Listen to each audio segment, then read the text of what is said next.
subscribe to our channel by clicking the subscribe button. Click the bell button and enjoy the latest uploads. हमारी नई जिंदगी हिस्सा 2।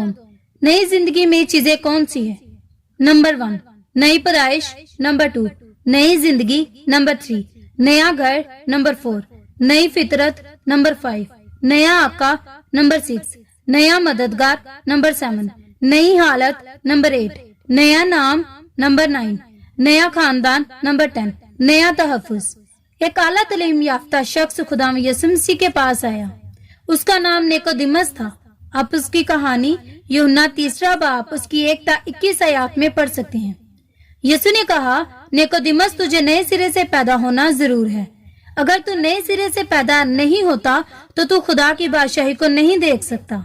Nicodemus मसीह यीशु की बात को समझ न सका। नए से पैदा होना ये कैसे मुमकिन है? क्या मैं अपनी माँ के पेट में दाखिल होकर दोबारा फिर पैदा हो सकता हूँ? उसने बड़े ताज्जुब से पूछा। खुदावंद यीशु मसीह ने बताया, दर हकीकत पैदाइश 2 तरह की है। हम जिस्मानी तौर पर अपने वालिदैन से पैदा होते हैं, लेकिन हमें नई पैदाइश उस वक्त मिलती है जब हम मसीह यीशु को अपना निजात दहिंदा और खुदावंद कबूल करते हैं।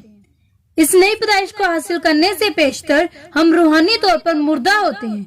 बाइबल मुकद्दस फरमाती है, तुम अपने कसूरों और गुनाहों के सबब से मुर्दा थी। इफिसियों 2 बाब उसकी पहली आयत के मुताबिक। नई पैदाइश को हासिल करने से हम रूहानी तौर पर जिंदा और नए मखलूक की सी जिंदगी बसर करने के काबिल हो जाते हैं।